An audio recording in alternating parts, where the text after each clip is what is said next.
Myers, il clown, è diventato il nuovo volto del cinema horror, tranquillamente accostabile a pilastri come Michael Myers, Freddy Krueger, Pinhead o Jason Voorhees. Ha cominciato in sordina con uno slasher splatter low budget dei più classici, che non mi colpì molto, a essere sincero, ma dal secondo capitolo la saga di Terrifier ha subito una grande virata che lo ha portato alla sua evoluzione e all'evoluzione stessa del genere, diventando a tutti gli effetti epica splatter.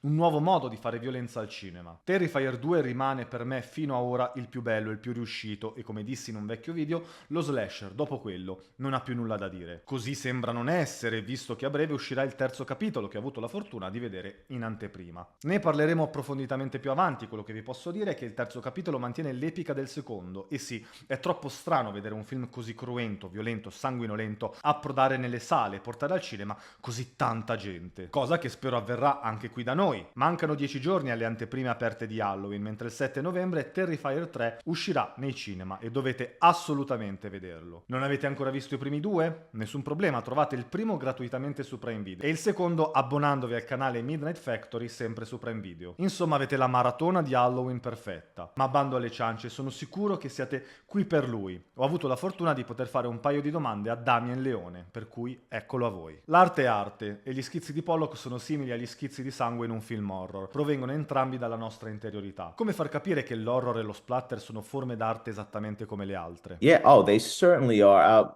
And I hate admitting this because it's a little cringe, but I literally named Art the Clown Art because of the art form, and it was just because the first thing I did was sketch him out, and I thought, all right, what am I going to call this character now? And I didn't want to call him something traditional like Bozo, you know. I didn't want him to have this obvious clown name. And I just said it was a placeholder. And I was just looking at a piece of artwork and I just put art and I just put it aside. And I just kept calling him Art the Clown until I came up with another name. And before you knew it, we were filming the movie and I didn't have a name. And I'm like, he's Art the Clown. And it's just another one of those things where now you can't imagine him being called anything else. But we also, once I was locked into that name, I said there has to be more to that name than just calling him Art the Clown. So I made him an artist. Like, he is a performing artist and he's very artistic with the way he dispatches people, or he will write his name. He signs his art on the wall. Like, that's why he's always tagging his name at the crime scenes.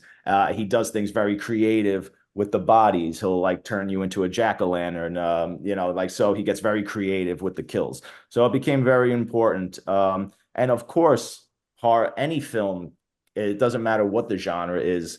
I mean, of course, art is subjective, but it's certainly an art form. And I think horror just gets a very unfair criticism and reputation, especially horror films. Meanwhile, horror is just an extension of human nature and humanity. It is everywhere. It's something we deal with on a daily basis, consciously, subconsciously, dealing with trying to grasp, our own mortality that is so profound and so terrifying. And just the fact that violence is all around us. I mean, our president it was 2024. Our former president they tried to assassinate him twice. I mean, horror is everywhere around you at every moment. So we need to come to grips with that and come to terms with that. And we need some sort of cathartic release, right, in our own reality, with how, insane life can be at times. And I think horror films especially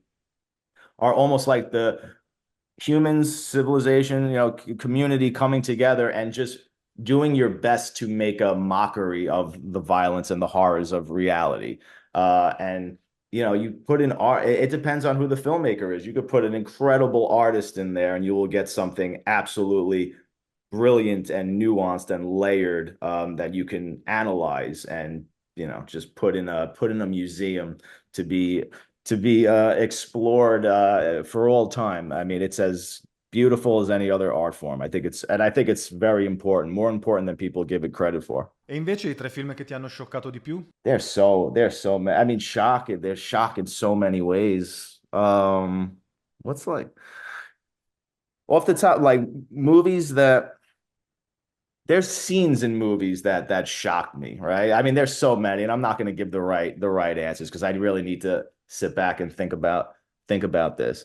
I mean, there's a William Friedkin movie called To Live and Die in L.A., and it has one of the most shocking endings that you don't expect coming. Something comes out of nowhere for one of the main characters, and it's a movie that I've been watching recently, and that's pretty shocking. I don't know. This is a tough question. This is a tough. There's so many. God. I'm like, you can't shock me anymore. It's like very, very, very hard to shock me. Um, damn. I'm trying to think of something where I was just blown away by the end of it. It just left me. You know what? Here's another one. This shocked me personally because this is the first time this ever happened to me, and I love telling this story. First time I ever cried during a movie was watching Pan's Labyrinth, Guillermo del Toro's Pan's Labyrinth.